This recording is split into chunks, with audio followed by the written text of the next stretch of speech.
Hello everyone, welcome in Jayshree education. जैसा कि आप सब जानते हैं, हमने लास्ट वीडियो में एक्सरसाइज 1.3 के बेसिक्स के बारे में कुछ जाना था और उससे पहले मैंने आपको एक्सरसाइज 1.2 के क्वेश्चन कुछ होमवर्क के रूप में दिए थे। आई होप आप सभी ने वो क्वेश्चंस अच्छी तरह सॉल्व कर लिए होंगे और आपको वो सभी क्वेश्चंस आ भी गए होंगे। तो आज हम बढ़ते हैं एक्सरसाइज 1.3 के क्वेश्चन नंबर 2 से। एक्सरसाइज का क्वेश्चन नंबर 2 हमें दे रखा है। इसमें ए ऑपरेशन स्टार दे रखी है हमें। इसमें हमें क्रम विनिमय तथा साचर्यता का नियम का पालन करता है कि नहीं, ये देखना है। इसमें हमें ये 5 कंडीशन दे रखी हैं। इनमें ए स्टार बी के अलग अलग मीन्स दे रखे हैं कि ए स्टार बी का मतलब इस क्वेश्चन में क्या होता है, इस क्वेश्चन में क्या होता है, इस क्वेश्चन में क्या होता है। और यहाँ पे ये सेट्स भी दे रखे हैं कि ये द्विआधारी संक्रिया हैं, ये कौन से सेट में लग रही हैं। और इसके साथ साथ ये ज्ञात करके हमें ये देखना है कि कौन कौन से ऑपरेशन में एसोसिएटिव लॉ और कम्यूटेटिव लॉ काम कर रहा है या नहीं। तो इसकी जांच करने के लिए हम यहाँ पे पहला केस उठा रहे हैं एन में, और जहाँ पे ए स्टार बी का मतलब है 2 की पावर ए बी। तो इसमें हम देखते हैं कि ये क्रम विनिमय तथा साचर्य है कि नहीं। ये देखिए, ए स्टार बी का मतलब होता है 2 की पावर ए बी, ये हमें क्वेश्चन में दे रखा है। और एन यहाँ पे सेट दे रखा है, नेचुरल नंबर का सेट है ये।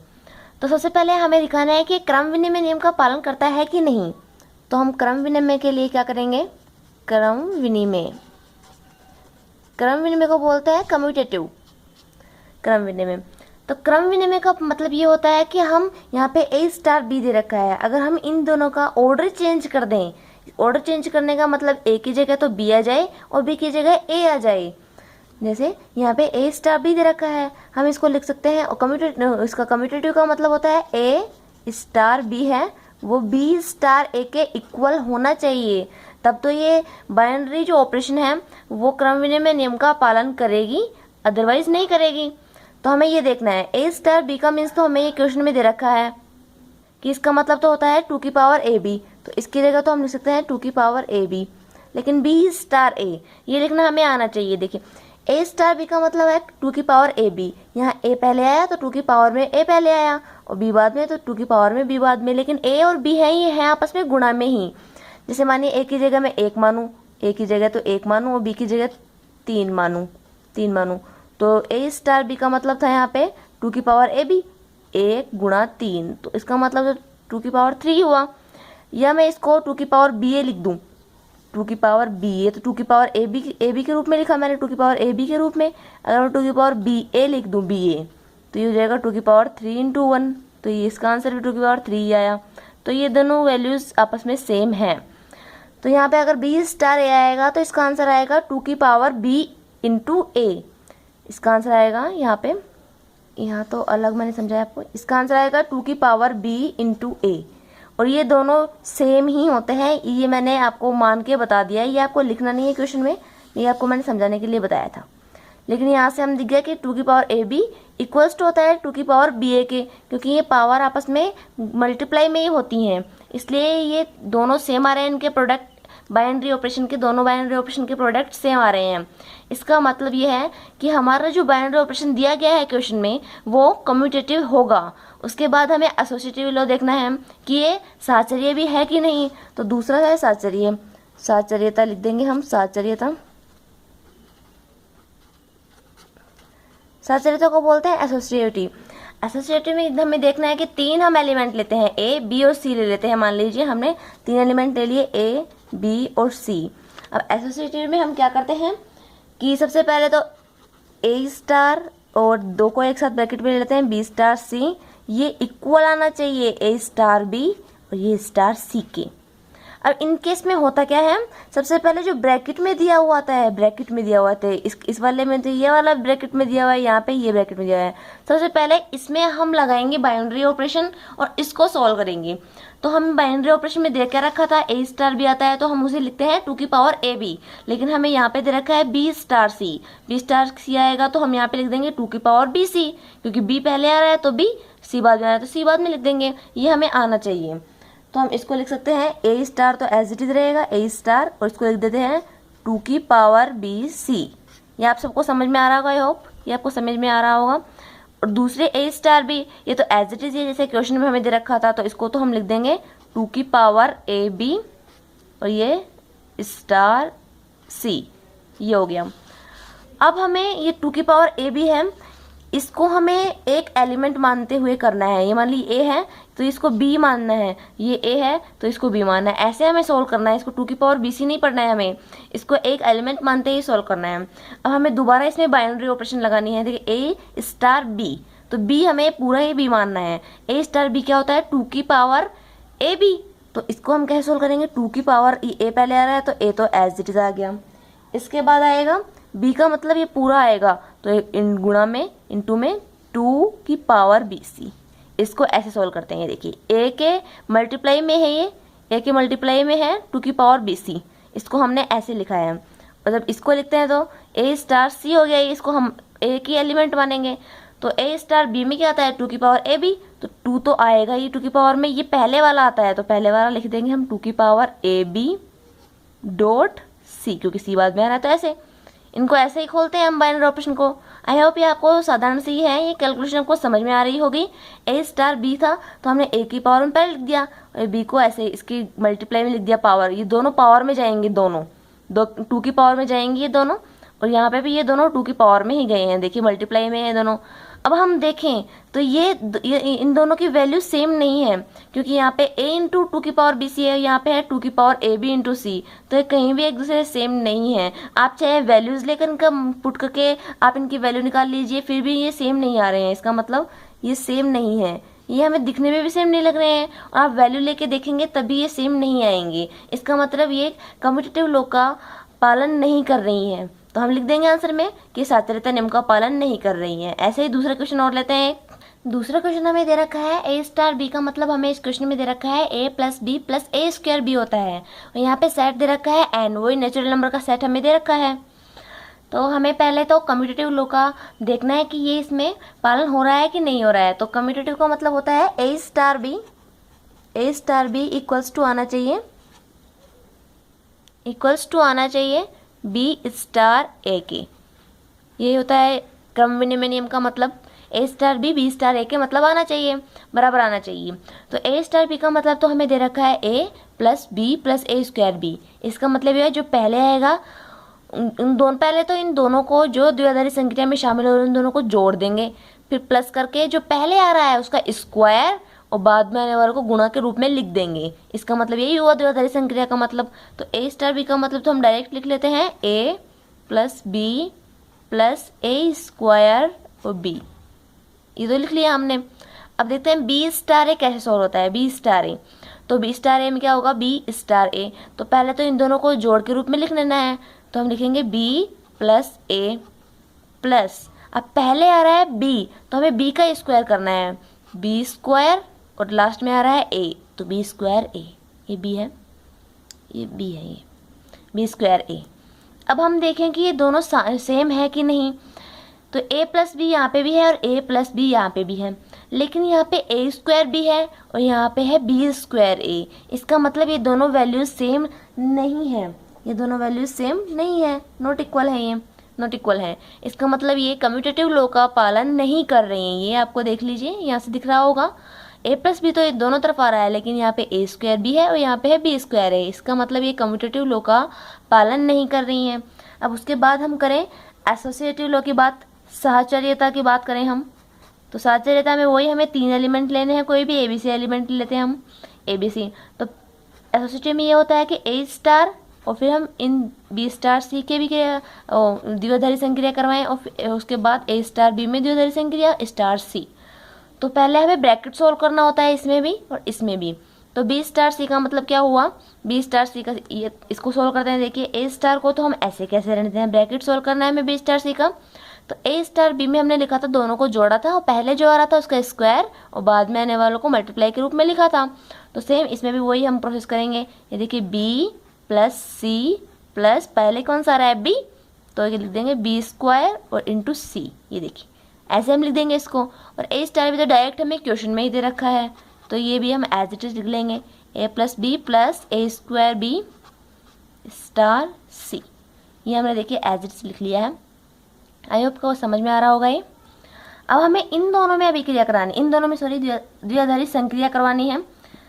द्विआधारी संक्रिया करवानी है इसमें और इसमें, तो हम पूरे इसको एक ही एलिमेंट मानेंगे, इसको एक ही एलिमेंट मानेंगे, और इन दोनों में भी क्रिया करवाएंगे तो इस पूरे को एक ही एलिमेंट मानेंगे, और दूसरा एलिमेंट ये हो गया। तो हमें द्विआधारी संक्रिया करवानी थी, जैसे ए स्टार बी में करवाते थे तो उन दोनों को जोड़ देते थे, तो इसमें एक एलिमेंट तो ये है, दूसरा एलिमेंट ये है, तो इन दोनों को जोड़ देंगे। उसके बाद प्लस लगा के जो पहले आता था उसका स्क्वायर करते थे, और इनटू में बाद में वाले को गुणा में लिखते थे। तो वही सेम यहाँ पे प्रोसेस करेंगे हम। देखिए पहले तो जोड़ते थे उन दोनों को, पहले जो भी आते थे उनको जोड़ते थे, तो ए दूसरा एलिमेंट इसमें पूरा है तो पूरे को लिख देंगे, ब्रैकेट में लिख दीजिए आप चाहे, B plus C plus B square C, ये दूसरा एलिमेंट हो गया। उसके बाद प्लस लगाते थे, जो शुरू में आ रहा है उसका स्क्वायर करते थे, ए स्क्वायर, इनटू में ये दूसरा वाला लिखते थे B plus C plus B square C. ये तो हमने इसको खोल लिया है बाइनरी ऑपरेशन से। इसके बाद ये दूसरा वाला भी हम खोलते हैं, तो ये हो गया पूरा तो एक ही एलिमेंट है, तो इसमें भी क्या करेंगे हम, इक्वल लगा लिया हमने। ये तो बाद में देखेंगे कि इक्वल है कि नहीं है। तो इन दोनों को पहले तो जोड़ते हैं, तो ये ए प्लस बी प्लस ए स्क्वायर बी प्लस सी हो गया। उसके बाद प्लस लगाते थे और शुरू वाले का स्क्वायर करते थे, शुरू में इसमें ये आ रहा है तो इसका होल स्क्वायर करना पड़ेगा हमें, तो ये हो गया ए प्लस बी प्लस ए स्क्वायर बी का होल स्क्वायर इनटू सी, ये आ गया। ये यहाँ पे आ गया है हमें सोल्व करने पे। अब हम देखें कि दोनों तरफ वैल्यू सेम है कि नहीं, तो इसको देखने के लिए हम देखते हैं कि यहाँ पे वैल्यू सेम है कि नहीं। ये देखिए जब हम इसको जैसे तो हमें दिख ही रहा है कि यहाँ पे होल स्क्वायर हो रहा है, इस तरफ होल स्क्वायर नहीं हो रहा है, तो वैल्यूज तो सेम नहीं आएंगी, फिर भी हम चेक कर लेते हैं। तो यहाँ पे देखिए ए आ रहा है, ए प्लस बी प्लस सी आ रहा है, तो यहाँ पे भी ए प्लस बी और सी यहाँ पे आ रहा है, ए प्लस बी प्लस सी तो दोनों तरफ आ गया, ठीक है।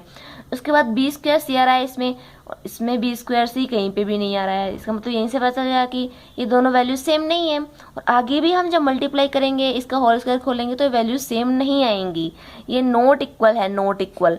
इसका मतलब ये जो बाइनरी ऑपरेशन हमें क्वेश्चन में दी गई थी, ये ना तो कम्यूटेटिव है और ना ही एसोसिएटिव है, ये हम आंसर में लिख देंगे। ऐसे ही मैंने आपको पांच जो कंडीशन दी थी, दो तो मैंने आपको सॉल्व करवा दी है, इससे आगे जो बच गई तीन आपको सॉल्व करनी है, 3 बच गई हैं वो आपको सॉल्व करनी है, ये आपका होमवर्क है। आपने देखा होगा बेहद ही आसान है ये। नेक्स्ट क्वेश्चन 3 आता है। क्वेश्चन नंबर 3 और 4 सेम एक जैसे ही हैं।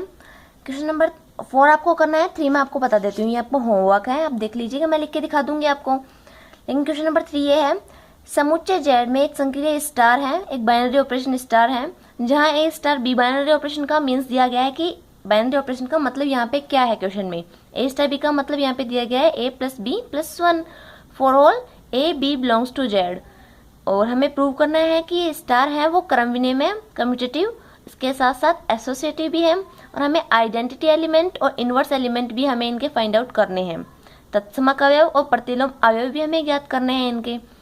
तो सबसे पहले तो हमें इनमें क्रम विनिमय और साहचर्य की बात करनी है। तो क्रम विनिमय साहचर्य वही बात हो गई।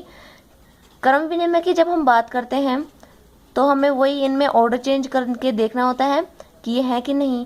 तो क्रम विनिमय ए स्टार बी इक्वल आना चाहिए बी स्टार ए के। ए स्टार बी का मीन्स हमें दे रखा है, ए स्टार बी का मतलब होता है कि ये दोनों जो एलिमेंट आते हैं उनको जोड़ दो, पहले तो ए प्लस बी ऐड कर दो, उसके बाद 1 और ऐड करना है, ये हो गया ए प्लस बी प्लस 1, ऐसा क्वेश्चन में लिख रखा था। और बी स्टार ए का मतलब यही हुआ, ये दोनों एलिमेंट्स आ रहे हैं, इनको जोड़ेंगे हम, बी प्लस ए करेंगे और प्लस 1। तो देखते हैं तो ये सेम है क्या, ए प्लस बी ये सेम ही है, प्लस में और 1 1 आ रहा है, तो इसका मतलब एक क्रम विनिमय तो है, क्रम विनिमय नियम का पालन करती है, कम्यूटेटिव है ये। इसके बाद एसोसिएटिव देखते हैं, इसकी साहचर्यता देखते हैं। साहचर्यता में हमें वही 3 एलिमेंट्स चाहिए होते हैं। 3 एलिमेंट्स में ए स्टार और फिर बी स्टार सी को अलग ब्रैकेट में ले लेते हैं हम, और एक बार ले लेते हैं ए स्टार बी और ए स्टार सी। अब हमें पहले इस ब्रैकेट को सोल्व करना है, ब्रैकेट में हमें बाइनरी ऑपरेशन लगाना है। बी स्टार सी में जब हम बाइनरी ऑपरेशन लगाएंगे तो वही लगाएंगे जो भी 2 एलिमेंट दिए हुए हैं बाइनरी ऑपरेशन के साइड में, उन्हें हमें पहले तो ऐड करना है, उसमें 1 और ऐड कर देना है। तो ए स्टार तो एज इट इज है, इसको हम लिख सकते हैं बी प्लस सी प्लस 1, और इसको हम लिख सकते हैं, ये तो क्वेश्चन में हमें दे रखा है, ए प्लस बी प्लस 1, और ये स्टार सी, ये एज इट इज़। इन ब्रैकेट वालों को हमने पहले सोल्व किया है। अब ये स्टार, यहाँ पे भी स्टार, इन दोनों को सोल्व करना है। तो हम ये इस पूरे को एक ही एलिमेंट मानेंगे, इसमें भी इस पूरे को एक ही एलिमेंट मानेंगे। तो ये ए स्टार बी में हम क्या करते थे, इन दोनों को पहले ऐड करते थे। तो इसमें भी यही करेंगे, ए प्लस, तो ये पूरा एक एलिमेंट है बी प्लस सी प्लस 1, उसके बाद 1 और ऐड करते थे, तो ये हमने कर दिया। इसमें भी ये पूरा एक एलिमेंट हो गया, ए प्लस बी प्लस 1, ये एक एलिमेंट प्लस सी, और फिर 1 और ऐड करते थे। अब हम देखते हैं कि यहाँ पे दोनों वैल्यूज सेम आ रही हैं कि नहीं। तो इसको हम लिख सकते हैं ए प्लस बी प्लस सी, ये 1 और 1 ऐड होकर 2 हो गया। और यहाँ पे भी A plus B plus C plus 2, इसका मतलब ये एसोसिएटिव भी है। अब इसके हमें आइडेंटिटी एलिमेंट तत्समक अवयव भी ज्ञात करना है हमें। तत्समक अवयव का मतलब मैंने आपको बताया था, तत्समक अवयव ऐसा अवयव होता है जिससे उसकी द्विआधारी संक्रिया करवाने पर वही एलिमेंट हमें मिल जाए। जैसे हम ए की अभिक्रिया है, इसको ई से दर्शाते हैं, ई से, इसे डिनोट करते हैं तत्समक अवयव को। ए स्टार ई अगर हम करवाएं तो हमें आंसर में ए ही मिल जाना चाहिए। ये होता है तत्समक अवयव आइडेंटिटी एलिमेंट। तो ई को हम बोल देंगे आइडेंटिटी एलिमेंट। तो हम अभी हमने यही ले लिया है, यही डेफिनेशन हमने काम में ली है। तो ए स्टार ई को हम खोल सकते हैं क्वेश्चन से। बाइनरी ऑपरेशन जो हमें क्वेश्चन में दे रखी है कि जो भी दो बाइनरी ऑपरेशन करवाने होते हैं उन दोनों को पहले ऐड करते हैं, ए प्लस ई और प्लस आता है 1, और इक्वल में भी आता है ए आएगा, तो ए दे रखा है हमें। तो अब इसके बाद हमें लिखना है, इसके बाद हमें ये ए तो ए से कैंसिल आउट हो गया, तो ई प्लस 1 इक्वल्स टू 0 आ गया। और ई की वैल्यू यहाँ से आई, ई की वैल्यू यहाँ से हमें मिल गई -1, -1 हमें मिल गई है ई की वैल्यू। तरीके से हम आइडेंटिटी एलिमेंट निकालेंगे। अब हमें इन्वर्स एलिमेंट प्रतिलोम फलन की बात करनी है, तो वो भी हम ऐसे ही निकालेंगे। तो हमें क्या करते थे, एक ऐसा एलिमेंट जिससे किसी की बाइनरी ऑपरेशन करवाने पर हमें आइडेंटिटी एलिमेंट मिल जाए, तत्समक अवयव मिल जाए। जैसे मानिए ए है, ए की मैंने बी से ये बाइनरी ऑपरेशन करवाई तो हमें आइडेंटिटी एलिमेंट मिल गया। इसका मतलब जो बी है वो हमारा इन्वर्स एलिमेंट ही है, इन्वर्स एलिमेंट ही है। तो हम अब इसमें भी वही डेफिनेशन यूज़ करेंगे और इससे b की वैल्यू निकालेंगे। अब हमारे पास e की वैल्यू तो आई गई है -1, तो a plus B, A star b का मतलब होता है a plus B plus 1 equals to e। e की वैल्यू हम -1 लिख सकते हैं यहाँ पे, a plus B equals to -1। हमें वैल्यू निकालनी है b की, तो b इक्वल्स टू आया ये a कर देते हैं यहाँ पे a प्लस बी, और ये -2 हो गया। और b की वैल्यू निकालने के लिए a को भी साइड में भेज देंगे, -2 -a। ये हो गया हमारा इन्वर्स एलिमेंट। ऐसे ही क्वेश्चन नंबर 4 में भी हमें सेम ही यही वैल्यूज निकालनी है। पहले इनको कम्यूटेटिव, फिर एसोसिएटिव, और फिर ये इन्वर्स एलिमेंट, आइडेंटिटी एलिमेंट, ये निकालने हैं। तो ये आप आसानी से सॉल्व कर लेंगे, ये आपका होमवर्क है। इसके आगे क्वेश्चन नंबर 5 में चलते हैं। एक्सरसाइज का क्वेश्चन, लास्ट 5 नंबर क्वेश्चन ये है। हमें इसमें 4 फंक्शन दे रखे हैं, F1, F2, F3 और F4, और फलनों का संयुक्त संक्रिया के लिए F1, F2, F3, F4 की संक्रिया सारणी बनाई है तथा तत्सम तथा प्रतिलोम अवयव भी हमें ज्ञात करने हैं, आइडेंटिटी और इन्वर्स एलिमेंट भी हमें निकालने हैं। सबसे पहले फलनों का हमें संयुक्त संक्रिया करवाना है। संयुक्त संक्रिया का मतलब इसमें 4 जो फंक्शन दे रखे हैं इनको आपस में ही हमें रिलेट करना है। जैसे F1 है वो पहले F1 के साथ हो। संयुक्त फलन जो हमने पढ़ा था, कंपोजिट फंक्शन पढ़ा था, वो इसमें कुछ काम में आएगा। वो हमने दो ही फलन लिए थे, वहाँ पे काम में F और G, कहीं कभी 3 भी लेते हैं F, G, H। यहाँ पे 4 दे रखे हैं तो हमें दो का एक पेयर बनाना है। जैसे F1 है, F1 वो F1 के साथ अगर रिलेशन में हो तो F1 O F1 लिख देंगे इसको, F1 ऑफ F1। और इसका दूसरा आएगा F1 of F2, F1 of F3, F1 of F4। इसी प्रकार F2 का होगा, इसी प्रकार F3 के 4, इसी प्रकार F4 के भी 4। कुल मिला के 16 हमारे पास ये कंपोजिट फंक्शन मिल जाएंगे और इनकी वैल्यूज हमें निकालनी है। सबसे पहले मैं आपको ये F1 ये बता देती हूँ, F1 ऑफ F1 की वैल्यू बता देती हूँ। तो यहाँ पे हमें ये x में दे रखे हैं सभी फंक्शन, x में दे रखे हैं सभी फंक्शन, तो हमें x में ही लेके करने हैं। इसको सोल्व करना हमने कंपोजिट फंक्शन में आसानी से सीख लिया था। आपने नहीं देखे हैं तो प्लीज़ आप वो वीडियो देख लीजिएगा।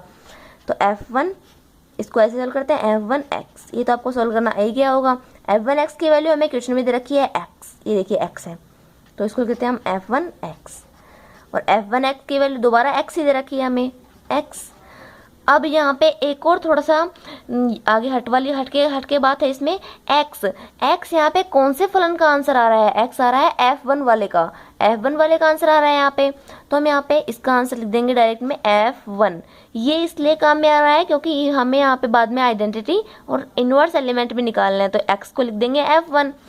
इसी टाइप से हम F1 है वो F2 के साथ भी संयुक्त फलन बना सकता है, यहाँ पे भी x लिखेंगे, ये F1 इसको सॉल्व करेंगे तो ये F2x की वैल्यू हमें क्वेश्चन में दे रखी है माइनस का x, और F1 माइनस का x का मतलब ये होता है कि F1 अगर यहाँ पे x है तो x को एज इट इज लिख लेते हैं, और F2 वाले में क्या करता है, जो फंक्शन है वो x को माइनस में चेंज कर देता है, और F3 वाले में जो फंक्शन है वो 1 में चेंज कर देता है, और F4 वाले में -1 में चेंज कर देता है। तो यहाँ पे अगर हम माइनस x लेंगे तो ये तो एज इट इज ही रखता है F1 वाला, तो हम इसको minus x as it is रख देंगे। अभी मैं एक दो आपको और बताऊंगी तो आपको एक क्लियर हो जाएगा। ये माइनस एक्स आ गया, माइनस एक्स कौन से फंक्शन का आंसर है, F2 का, F2 लिख देंगे इसकी जगह F2। अब ये देखते हैं F3 वाला, इससे आपका बिल्कुल क्लियर हो जाएगा ये बात। F1 ऑफ F3 ये x के लिए सॉल्व करते हैं हम, तो ये F1 F3x का आंसर है हमारे पास F1, और ये आ गया 1/x।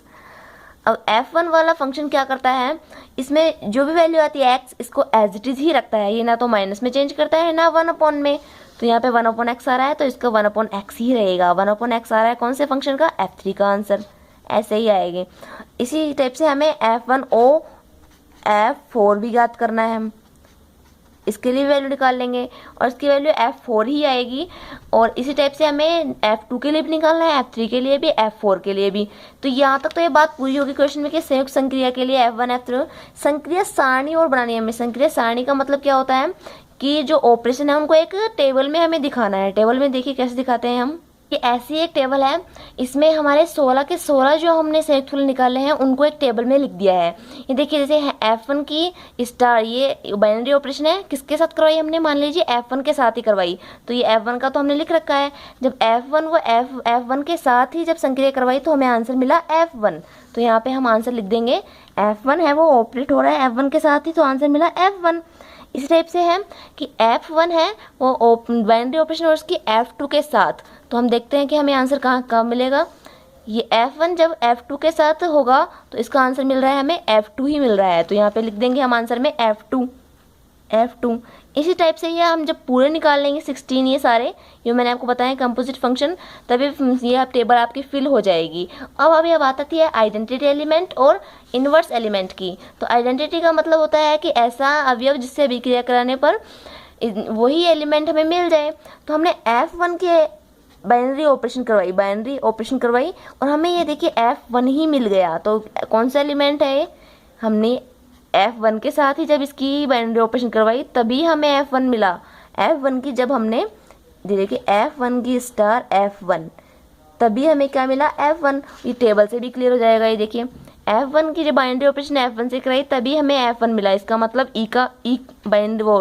आइडेंटिटी एलिमेंट हमारा F1 आ गया। ये देखिए यहाँ से भी क्लियर हो गया, A star E equals to A मिलता है, तो E का मतलब आ गया F1। और इनवर्स एलिमेंट का मतलब होता है कि हमें A star B equals to मिले E, मतलब ऐसा एलिमेंट जिससे हम बाइनरी ऑपरेशन करवाएं तो हमें आइडेंटिटी एलिमेंट मिल जाए।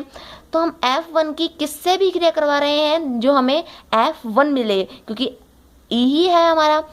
ये देखिए F1 स्टार, और यहाँ पे जो हमारा आएगा आंसर वो होगा B, और आंसर में हमें मिलना चाहिए F1। तो ये अभी हमने लिखा नहीं है ये हमने आंसर। ये आगे जब आप 16 सॉल्व करेंगे तब आपको पता चलेगा कि F1 का हम किससे स्टार करवाएं, स्टार मतलब बाइनरी ऑपरेशन करवाएं ताकि हमें F1 ही मिले।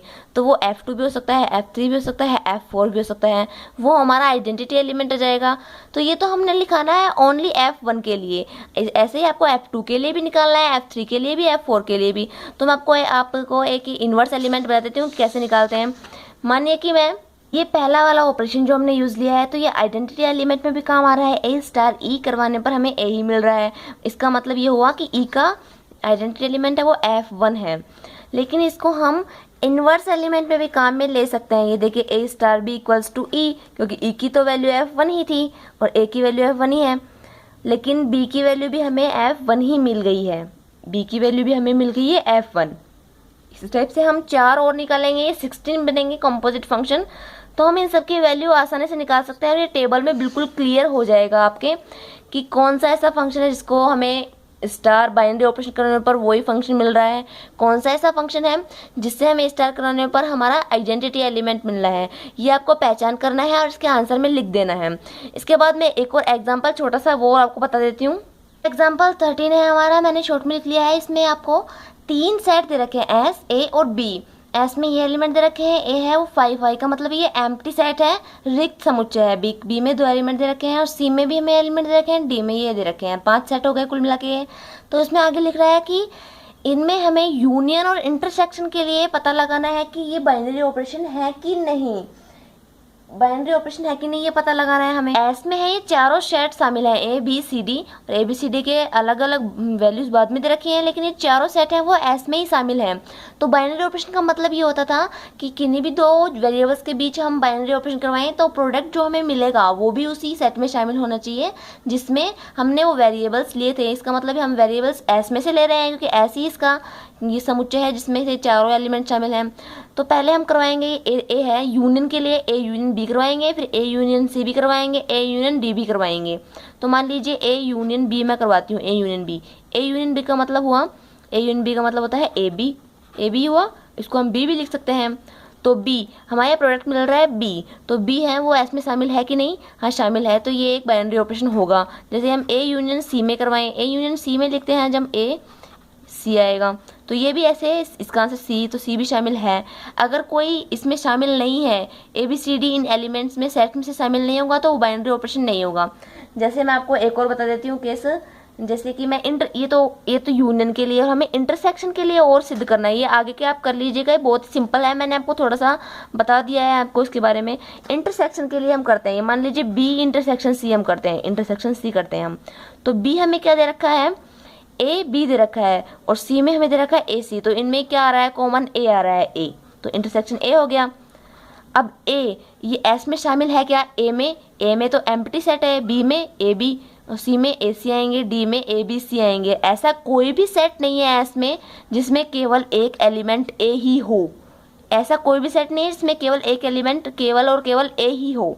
इसलिए कि ये बिलोंग्स नहीं करेगा एस में, क्योंकि एस में 4 सेट शामिल थे और जिन 4 सेट की वैल्यूज हमें दे रखी थी, लेकिन ऐसा इनमें से कोई सा भी सेट नहीं है जिसमें सिर्फ एक ए ही वैल्यू आए, तो ये एस में बिलोंग नहीं करेगा और ये द्विआधारी संकेत भी नहीं होगी इंटरसेक्शन के लिए। ठीक है, बस आज के लिए इतना ही। तब तक आप वीडियो को लाइक शेयर और सब्सक्राइब करना ना भूलें और आप प्रैक्टिस करें घर पे बैठ के। Thank you.